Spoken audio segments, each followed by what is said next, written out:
It's the same Odyssey that Laffy the Wonder Dog. They talk about Laffy the Wonder Dog. Lock in, lock in, lock in.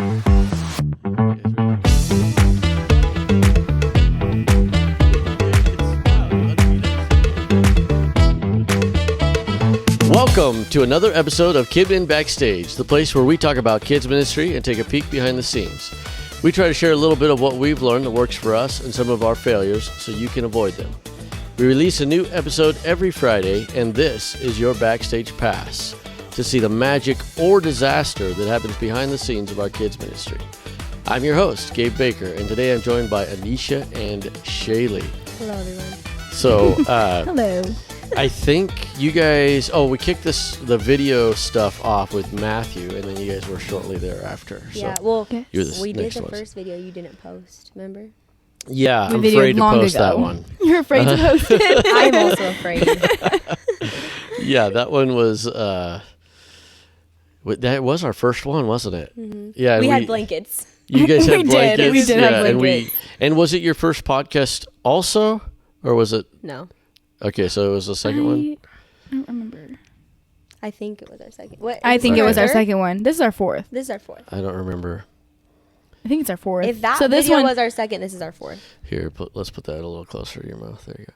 So if people want to hear you guys, they can go back and look for, I should have had the episode numbers, but we did customer service was our last one. Yes. Oh, I remember So that. customer service, and we did that over in the other room with the Singapore background and the, Oh, yes. the scenes there. Okay, so I know you guys always get confused about where the title is, but what are we supposed to be talking about today? Erosion of Excellence. Erosion of Excellence. So I don't have notes, so I'm going to try to do some of this from memory. Yeah, so I see it from over there. You So- said that whole first part by memory, huh? Yeah. That's yeah. pretty impressive. Too. Yeah, I was pretty impressed. So the erosion of excellence, I'll probably butcher what I wrote there, but basically the premise of that is that, like I was talking about before we started the show, is, this theme. Oh, good. There's our drinks. We have right a special guest, everyone. there. Special guest. He hasn't made it onto the podcast You have three? yet. Don't trip over the wires back there. Oh, look at that. This is awesome. Wow, This a is delivery. A delivery This on is set. first class service, making everybody Oh, thanks. Sage. jealous. This is a hot this is- chocolate Ooh. made with breve. Made with 'Cause we're breve. fancy like that. A barista. He Thank is. you. Do you wanna say anything to the pod, Oh, to the man. listeners?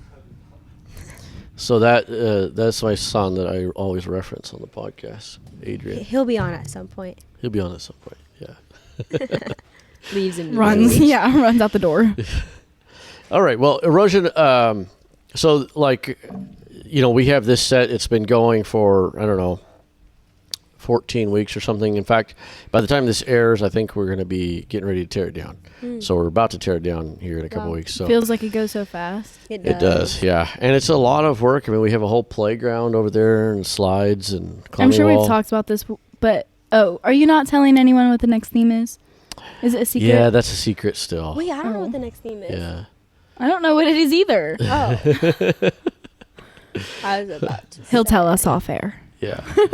So anyway, but Only what happens paying is members. things like, the school uses the playground and stuff too. And so it gets a lot of use and it gets wear and tear. And so Brother Miles and I talked about this just recently, but it's, if you maintain it and stay up on it, then it's not nearly as much work as it would be now to fix Right. it. So that's kind of our disaster, I guess, behind the scenes. But the erosion of excellence that in that context, I guess, is where when you when you first do it, when you first start, the details are so important. You're like, oh, it's got to be, no, that can't, that's wrinkled right there, like the backdrop or something. It's got to be just perfect. And then what happens is it erodes, and that attention to detail erodes because you move on to other things or whatever. And even if you maintain it, sometimes it's not to the same level, or concern. And so that's kind of the general premise, I guess, of this whole concept is, the erosion of excellence. because we want to have excellence. Right. Well, what I feel is what begins as a minor compromise and effort often cascades into a pattern of mediocrity that affects every aspect of our ministry. That's very good. Yeah, it's like the small cracks in a foundation that seemingly insignificant choices. Yes. That's very, Whoa. These seemingly insignificant choices to give less than our best eventually threaten the entire structure, of our work and Like yes. our witness. witness. Yeah. Yes. Yeah. I was thinking that as well. Very eloquent. Sorry, I stumbled. There was a typo. I was A confused. typo in your notes. Yeah. Just in my brain coming up with that. All right. Well, we do have a few bullet points, and so a lot as many of these podcasts go, a lot of the points will overlap. But our first one that we have there is a slow fade. Isn't that a song? Yes. Yeah. So what I wrote is when we accept quote unquote good enough, then we lower our standards, but we also start a process. So basically, like, it kind of, again, in the beginning, usually, or many times in the beginning, we have higher standards. Mm-hmm. If we don't, there's already a problem. But we should have really high standards. And so we set these high standards, or we don't even necessarily set them, but we have these high standards. And then I'm guilty of it. This podcast is just as much for me as it is for anybody. But we kind of like, we have this slow fade because we are like, well, okay, that's good enough. Let's just move on. Maybe we're in a hurry or whatever, and we didn't, prep or something. And so we're like, that's good enough. So not only there's kind of two levels, I think, of the downfall. Is one, it lowers the standards. So now it's not as good, and sometimes it's minuscule. Like, nobody would notice yet. And so you lower the standard, and that's good enough.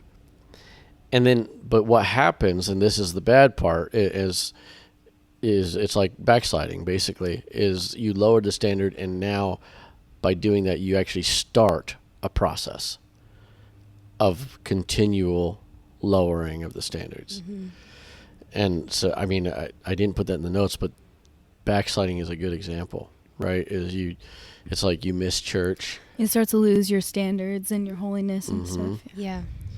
Yeah, in fact, I didn't even think of it that way, but yeah, that's true too. Is you can a church can do that. A church can lose their standards, what we typically call standards or values, holiness, and then pretty soon, I mean, it's not very long, and they're just, you don't even recognize it as an apostolic church. Yeah, you start pushing the line back further and further. Yeah, and so I think that everything by nature will deteriorate if you don't keep up on it, right? I mean, our bodies, our houses, our cars. Yeah, just landscaping. Oh, yeah. I feel like the first thing I thought of is probably because my mom, and she loves to garden and stuff, and she'll keep it up, and she's like, pulling weeds every single day and stuff, and we'll be gone for a week, and we'll come back, and it's just like, oh my word, because she didn't maintain it. She's like, I have a mess back there. She said that today. She's like, I have a mess back there. And I think that's like similar, just like stuff starts growing up, the weeds, so to speak, start growing up, and pretty soon it just looks like this monumental task, but had you stayed up on it, it wouldn't have gotten to that point. Well, and here's the other thing, and this is another reason I put like fade, slow fade, and that song probably was in the back of my mind. Who is like George Clare, one of those old groups, right? I don't even know. Or something. I don't know. I don't know. Oh no! It's Reverend Praise used to sing. Isn't it Casting Crowns? Is that No, I think it is. Yeah. I think you're right. Yeah, I mean, it's a good song. But anyway. Yeah. We're losing listeners by the second. Yeah. Just joking. So, Please stay. It'll get better. We'll She'll stop. I'll stop, guys. I'll stop. But here's the other thing that happens is we can get used to problems. And so it can get so bad that, let's use the landscaping, for example, is you could have weeds in your parking lot or whatever, and, you used to keep up on it and you let it go, and now there's weeds. But then now it's home, so you get so used to it that maybe you're going to have guests over and you clean and get ready, but you don't even notice the weeds because you have gotten so used to it. So that's the other fade, is that, and that's what is kind of scary, is like if you want to be excellent and that guest comes, and I mean, obviously in Sunday school, kids are more forgiving, but still, if it's like, hey, somebody says, we have top-notch Sunday school, we have awesome Sunday school, and so they come and they are expecting awesome, top-notch Sunday school, and we have let things slide, and we're like, even if we know somebody special, whatever, is coming, and we're like, okay, let's get ready and everything, and we miss things because we've gotten so used to just seeing it. You don't even see Yeah. it anymore. Or we're like suddenly aware of all the things that we've kind of let go, and it's Yes. like almost too late to fix it. Yes. Yeah, and then you pay. Yeah. Or like even, oh, sorry, I lost it. I knew I That's had okay. one. I had a thought and then it's gone. Oh, Oh, hold on, it'll come back. it's fleeting. It's slippery one. Oh, this is what I was gonna say. I got it now. Even like somebody, like my, not fear, but I think what would be really like negative is if somebody were to come to Sunday school and then come a couple years later and be like, oh, this used to be so good. Oh, Yeah. yeah. Or this Sunday school used to be top notch, like you said, and Yeah. now it's like, what happened? And we might not even see it, Yes. but somebody else noticing it, like, what happened? Yep. It used to be so good. That's good. Yeah. And we want it to be the other way around, right? We want it Right. to like improve. So we got our timer going here. Let's see. So preparation sets the tone. So that's another thing is, there's a couple sides to this, I think, with prep is, and I guess my mindset in all of this is kind of, I'm thinking of a theme. So we typically will do a theme for 16 weeks, sometimes 13 weeks, but it's usually 16 weeks. And so we do a theme, and like right in the beginning, like I said, high standards and everything. And then our prep, is going like way out. We're prepping ahead of time. We're like, okay, yeah, this is going to be great. And, and we're able to do really cool stuff because we're far enough advanced that we can order stuff or whatever. Well, here's the two sides of it. Is one is just getting lazy or not being as passionate about it anymore, so you're not focused on it as much. You're moving on to other things or whatever. And then the other side of it, and this is what I'm very guilty of, is the other side of it is that you're good enough that you can wing it. Right. And I think that that's actually a danger in a way, is to be talented enough or good enough to be good enough instead of being excellent. And doing your best. Yes. My dad likes to talk about how people can be so talented that they don't practice, whether it be singing or playing an instrument. Yes. And he likes to talk about how you can be good enough you don't have to practice at home, but those who do practice at home, hard work will outweigh talent at the end of the day every single time. Every single time. And you get sloppy and stuff, because you're talented, like you have that skill, you're good enough for that. But how much better could it be if they were at home practicing instead of just relying on their talent? What if you relied on the work that you put into it? That's very true. I feel like I get sloppy sometimes. Yeah. With like He said, yeah. He's like, you sure do. And that's why you weren't in Sunday school today. I'm so glad you noticed. Yeah. Like sometimes like I'll have everything done like before service. Like I'll have name tags done, costumes done. Right. And then other times I'll come up, and offer. And I don't have a costume. I'll come up and offer. My part is in 30 seconds. Yeah. Where's my outfit? Well, then sometimes I'm like, guys, everyone fend for yourselves today. If you have any questions, come ask me. I'll be over I'll here. be laying on the floor. But then like I feel like if that starts to become too consistent, then I just feel like I need to take like a week or two off and then come back fresh. Yeah. Because I don't know. Well, I going back to the talent thing, it's funny because I was actually going to use the exact same example because I've heard your dad talk about that. And I think the other piece to that is the person who is not as talented is used to having to work hard. They're so used to, like, it's just a struggle. Like, they're going to try to learn a scale, and they don't have the talent or as much talent, and so they're used to, like, okay, this is going to be hard. I've got to just work at it. And so they work at it. They're used to working. Versus somebody that's talented and doesn't practice, like you said, they're not used to working hard. So their talent takes them to a certain level, and now to go to the next level, they would have to work really hard. And they're They not don't. used to that. Yeah. They're not used to it, so they don't put in the effort. Yeah. Or maybe they did used to work really hard, and then they got good enough, and so they just They let it slip. Let it slip, yeah. And like, so I brag on Adrian a lot, I guess, but Adrian, he is talented, but he puts in So much. hours of practice. The other day, he was learning, it was a run in a song, and he was doing it like a workout. He was counting reps.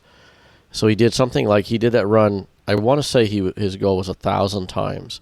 We're talking like in one day.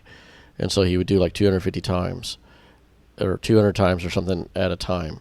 And then he would take a break, and then he'd go do it again. So He's the talented one of the family. yeah.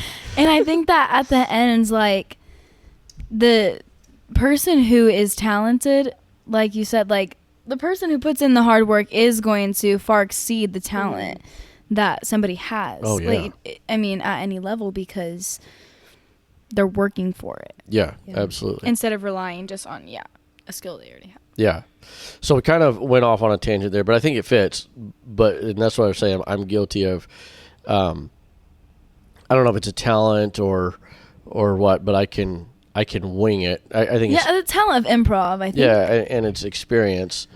And so I can wing it, and I'm guilty of it. Sometimes I do wing it. But the times when I prep and maybe even practice a little bit, and then I get up there, and our Sunday school is a lot of improv. But if I put all of that behind that improv, it's so much better. Yeah. Right. So today, an example is we've talked about it before. About 95% of the time, we act out our Bible stories, and probably 75% of the time they're interactive, where the kids do something in the Bible story. Today was way different. So I came out as Phineas, maybe a ode to Phineas Jones. But I came out as Phineas, this old man. I looked like Moses. I had my costume. Skyline got my costume, and it was great. But it was. I have funny. a lot of photos of you looking like Moses. Yeah, I had Anyone this gray wig on, and I had to keep on moving the hair. Brushing out of your eyes. I don't know how you guys stand that. And then I had this mustache beard thing flowing, is all gray, and so and then I had this robe and stuff on, and I had a staff. So I came out as one of the people in Joshua's army, telling the story about Joshua and the Battle of Jericho. Our subject was unity. So I came out and I told the story as this character, and we didn't act it out or anything. I mean, I had the kids stomp on the floor to pretend like they were marching while they were seated, but I told the story. But I had studied it ahead of time, made sure I knew about the story, and I had even kind of practiced a little bit with what I was going to do. And so then a lot of it was ad lib, but I knew the direction I was going to go. And I went a little bit over the timer, but the kids, for the most part, were all engaged, completely engaged. That's something they're not expecting either. Yeah, it was. Yeah, exactly. It was unexpected. And sometimes we have actors on stage. We were talking about it afterward, and they're just like, being rowdy and everything. Yeah. When there's so much going on right in front of them, they're still being rowdy. Yeah. Because they're just, it's kind of normal to them, I guess, like that. Yeah, I think one of the things I mentioned today, and this is getting off subject, but I think that sometimes when kids are, there's two things, is when kids are getting out of hand or rowdy or talking or whatever, usually they're bored. And so we've talked about that a lot. And most of the time, I think that most of the time our Sunday school is not boring. Sometimes we can drag a segment too long, but most of our segments are really short. The timer definitely helps with that. Yeah. And so, but then the other thing I think that happens is if they don't understand What's going on. so then they get bored. Right. So we could have 3 actors on stage. That's a lot. That's a lot of, investment, I guess. So you have 3 actors on stage doing something and talking about something. If they either can't hear because we don't have the mics working right, or they don't understand what's happening, then it's just kind of like, whatever. I'm going to pick on Tommy. Well, I remember like when I was being a facilitator before I was like backstage. Yeah. Like you would tell us to watch the kids. Like you're not there to watch what's going on up front. You're there to watch the kids and see how much they're being, like how they're investing Right, yeah. in the story in front of them, or like you're right there to explain. Did you see what happened? Did you see? Yeah, like, exactly. React how Yeah. how they should be reacting. yeah, and like if you're sitting with the kids like in the audience, like you should be the one that's like something crazy happens and you're like, oh, and Yeah. everybody looks Yeah, at you exactly. like what? Like I don't know. I feel like it helps. Get I them think it involved. refocuses them. Like, Yes. oh wait, what are they reacting to? Yeah, You know? definitely. Like some of the boys on the back pew Oh, yeah. get rowdy. I'm like, y'all didn't see that? Look what's happening right now.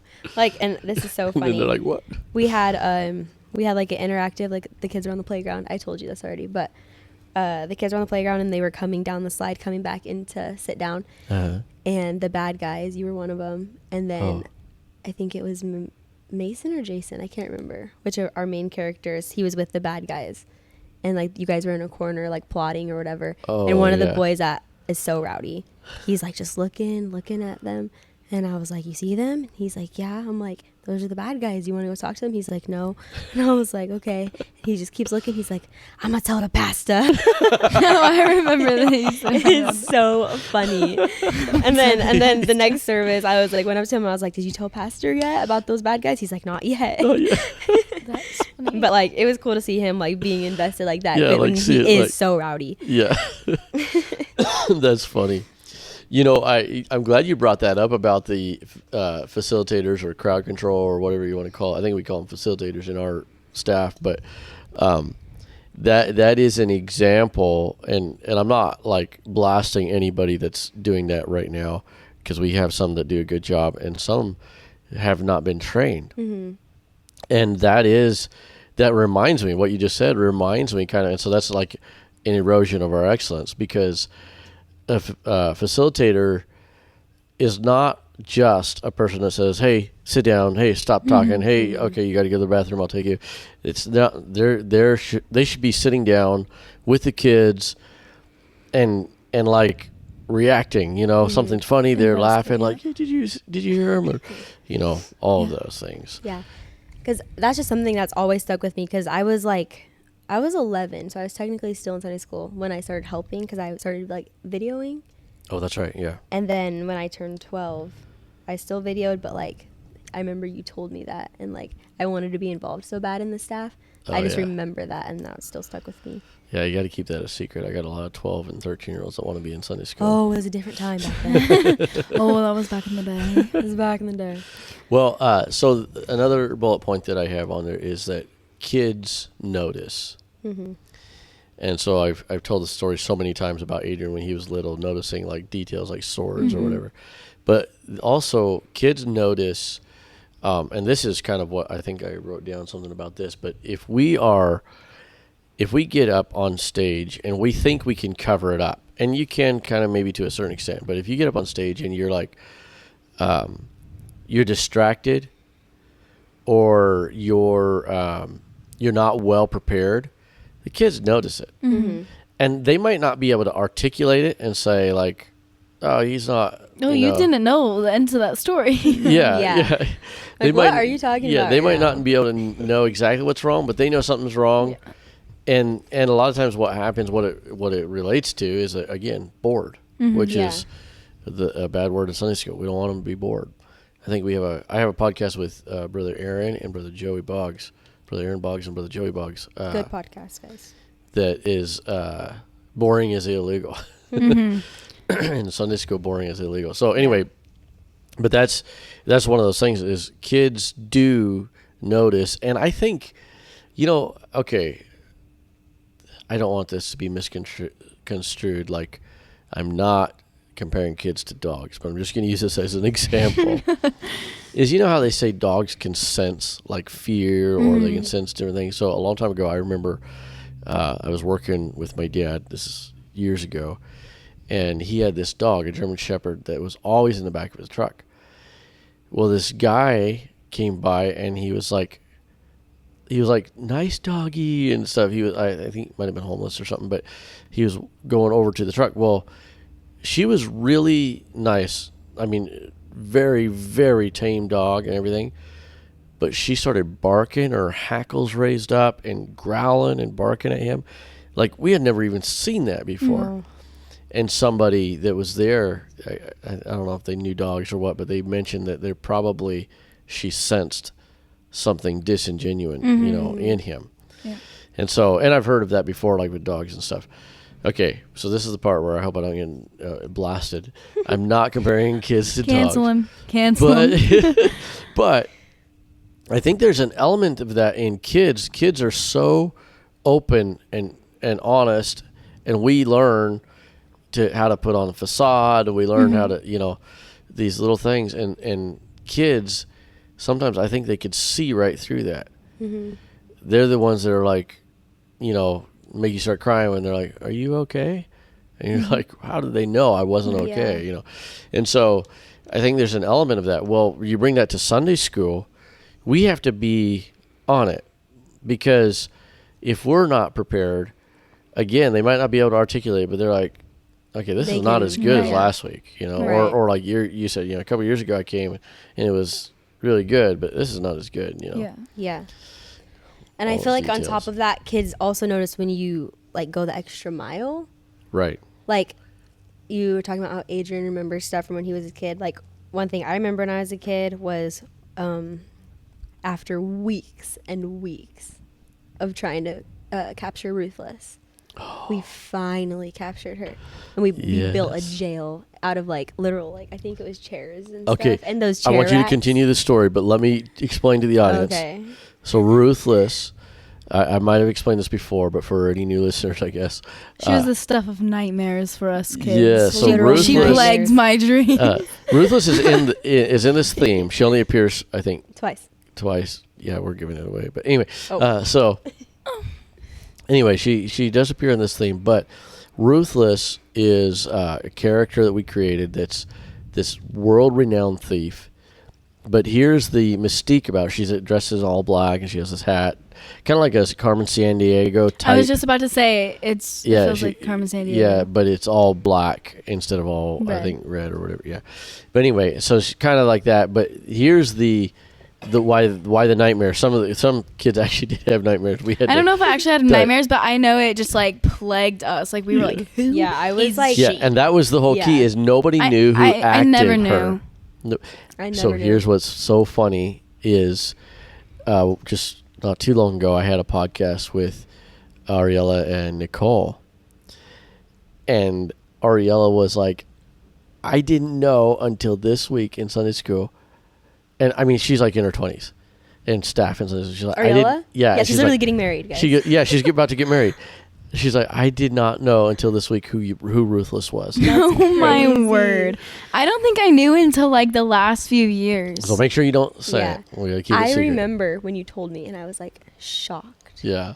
So anyway, so that's the Ruthless character. So go on. So we had Ruthless comes and what happens is she steals Yeah, stuff. she She's just a steals world renowned thief. So And we wouldn't finally see her. We wouldn't see her for like just months and Yeah, months. and And, then then she'd just, all of like, a sudden, blow through. she would just run through, and we were all like, get Freaking her! out. Yeah. And that's the other thing about prep, like, as far as excellence and erosion and all that, is every time she comes, we would practice that. Literally, we would practice her route. Yeah. Even when she showed up in this theme, when she came and kidnapped the twin, we practiced, like she came in from over here in the backstage, and we ran through it, like 5 or 6 times to practice, because we wanted the kids to see this figure and go through, but we didn't want them to be able to catch her. And so we practiced it several times, like, oh, no, that's not quite fast enough. Oh, that was a little bit too quick, or, oh, you need to run a little bit more like that. If you do that. Yeah. And what's actually crazy is I was a part of that because I was up in Sunday school that day. Yeah. And that's the first time I've been behind the scenes with Ruthless. With Ruthless. I was gonna say that's I have cool. never been. Yeah, that was my first In anything time. with And I was like, Ruthless. oh my goodness, guys, let me document this moment. Yeah. Whoa. So anyway, okay, going all the way back to your story, we yes. finally captured Ruthless. So we built this jail and everything, and then like we have those like chairs and like the metal wheeled things that you put the chairs on. Oh, the racks, like yes, to like roll the them racks. out. So Yeah, we yeah. put those, and then we stacked them with chairs, and it was like this prison cell. We were like, okay, we're gonna get her, and we got her. And like I remember her being in there and just like looking around and stuff, and like she's all in black, you can't see her face, nothing. And I was like, that's awesome. We Like finally captured her, and this did is it. in a room this was downstairs, yeah, right? Yeah, in the fellowship hall when we had in the it. fellowship hall. So it's a pretty small room. I mean, at least compared to what we have now. Yeah. It is felt massive. It still feels massive in my in your head, memory. yeah. But it's like 30 feet long by like 20 feet wide one way, and it had like an L shape. Yeah. Anyway, so Yeah, so then we finished the rest of Sunday school, which wasn't too much longer. Like, it really wasn't that much time. And then we go back in there just to, like, check on our inmate. it was like when we're exiting, Yeah, wasn't it? because we were about to Because you leave go Sunday past school. that jail. And, like, she wasn't in there. And one of the staff members was like, oh, where's Ruthless at? And my heart literally dropped into my stomach. I was like, oh, I can't believe this. She's going to come get us. Like, she's going to want revenge on us for getting her. Like, freaked me out. Oh, my goodness. Oh, that's funny. But, like, just Because like the you extra, felt like you could see her the whole time. yeah, I was like, okay, like we got her finally. Like it's been like obviously everything comes to an end. Yeah. No, it doesn't. She's Yeah. back already. And 20 we years were- later, guys. And we 20 were years in later. and the design. That's a good example because we planned that out because the jail was in the same room as all the kids. It was behind the kids, but they were like right there. They could glance back, and we got her, and it was kind of over in the corner. And we went on with Sunday school, and Ruthless was stuck over there in the jail. So there's Yeah. no way, the kids would see if she got out. Yeah, and didn't she climb through a window? So the Okay. jail was we built it in front of a window, and so she actually literally climbed out a building, the building window. Yeah, but that wasn't known to the kids. Like It you wasn't. told me that later, but Yeah, it wasn't. I No, don't just think like I she remember doesn't- there was. this. I You think there was a don't? scene setter over it or something. Oh. And then she climbed out the window, and everything was Yeah. normal. And then the kids are getting ready to exit, and they're going back, and then like we just have to she's- go back to our parents after that. It's like what?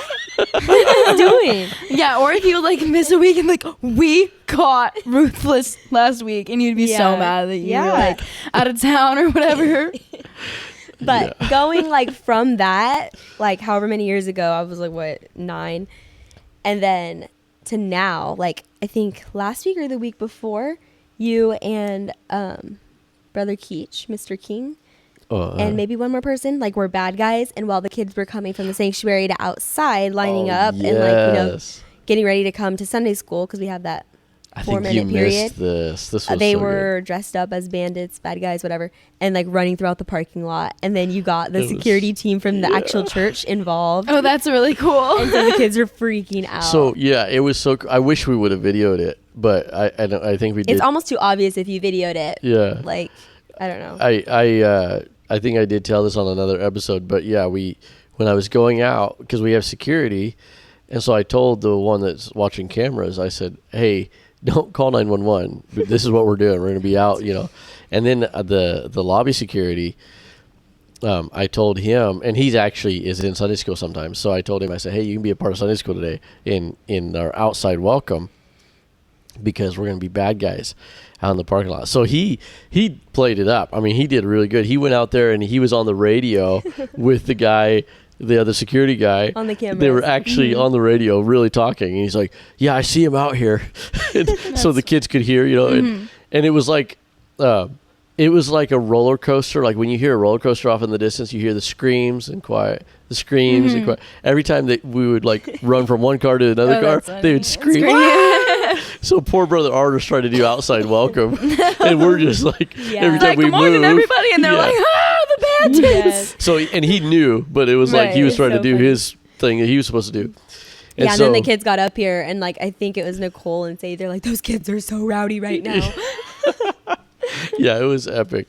And then Brother Clancy, he was security, and he called me because I was like, and it was perfect timing. He didn't know I was saying this, but I was telling Brother Keach, I was like, and Brother Keach was not even scheduled to wasn't be in even Sunday in Sunday school, school, but yeah. just the way it worked out, I texted him. I was like, can you run out here and help me? So the kids didn't even see him get out here or anything. Yeah. And so he came out, changed into his Mr. King costume. But Clancy was like, he calls me. He's like, hey, should security chase you guys back into the building? I was like, that'd be perfect. So he comes running out, and the kids all see it, and we're running through the parking lot, and we go run into the building. That's such a good idea. Yeah, it was epic. It was awesome. And I feel like recently there is like a little bit more effort being put in. Like we did scrolls with a memory verse on it during our memory verse time. Everybody got a scroll. We had a pen that you dip in ink, and and like the opening, the dynamic opening was like this old man writing on like this the memory verse scroll, and it was super cool. Yeah. And then it comes into play later, obviously. Just little things like that, though. I do feel like kids notice just as much as if you don't put the effort in. Yeah, well, one of those things, we're out of time, but one of those things was, I remember we had added fog. Oh, yes. And Mr. King, and there's this character, this is a spoiler alert for anybody that's going to maybe buy this curriculum someday.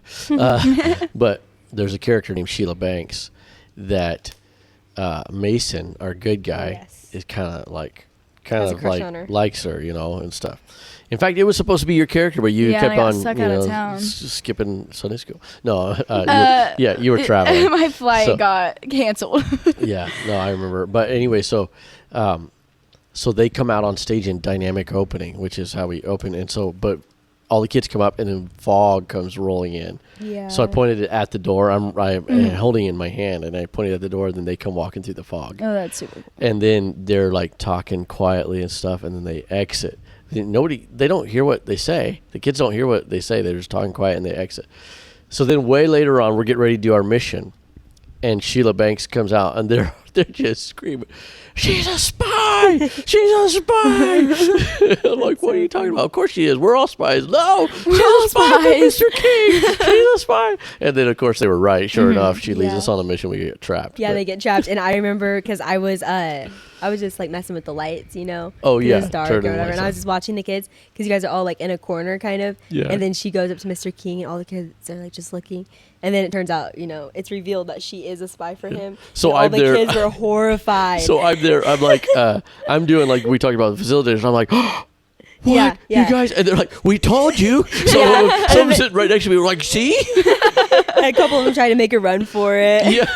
Yeah, that's right. So like, no. And one of them he was ready to fight. He's like, "I'll fight you guys." It's good to see the kids invested though like that. Yeah. Okay. Well, we kind of got off telling stories and stuff, and we are out of time. But just a quick recap. Hand me those notes here so I can make sure and get them all. So on the recap, the slow fade is basically we start accepting good enough, and things just can go downhill from there. So always be looking for excellent. If you've gone 2 or 3 weeks and you haven't been looking at it, let's take a step back and say, okay, now we got to be excellent. I'm saying this to myself too. And then preparation sets the tone. The more prep that you can do, the more excellent your performance is going to be. And kids do, in fact, notice. Kids do notice. And then small choices. We didn't really talk about this in the bullet point, but I think we kind of covered it. But small choices add up. I put a note, bad and good. So, and you kind of talked about this too on the flip side of it, but basically small choices add up. If you miss prep this week, it can add up and get worse and worse. But on the flip side, if you consistently give your full effort, if you consistently are making things excellent, consistently looking for ways to wow the kids, then what happens is that compounds. And then the 20 years later, they visit and are like, "Oh, it's just as awesome. It's even more awesomer than I remember." Yeah. Yeah, like, so if you're, like, when our kids are in it and you get to see, it's just, my kids get to have the same experience that I had when I was a kid. And get to have the same touch and the same blessing. Yeah. And, like, I have a tiny taste of that because, like, I was in it and now my littlest brother is in it. Yes. And I'm like, "Bro, you see that?" Yeah, I was like, cool. Ruthless was back in my day. Yep. And he plays Sunday school with his friends. It's cool. Yeah. It's neat to and see. this is really random, but like being spies, like just Ruthless, like we used to play we used to play spies. So seriously. So seriously. We had walkie-talkies. We had little knapsacks. It was boys against girls. Like we set up at church after church. You guys want to play Spies? that was like our Okay, so childhood. that's Spies. happening right now. Yeah. It is. When I walked out here, there was a boy running across the parking lot. Got hit by a car. And yeah, you shouldn't be. But he's running across the parking lot, and I don't know if he was pretending or if he really had a walkie-talkie. He might have really had one. I don't know. Nope, they have them. Okay. They have them. Because I know has Ashton They them, have and them. shared So with his friends. he said, I might have misunderstood, but I'm pretty sure he said, I'm over on the west side. Oh And my this is word, like- that is so funny. this is like a He 7-year-old. does not know what West is. Yeah. I don't know what in the West world? is. Yeah, she doesn't know what West is. That was crazy. Okay, we're over time, so Over time, that's guys. that's Thank a you wrap. guys for listening. Thank you for listening. And once again, So, hey, we had a I just lost the last of them. yes, bless you all.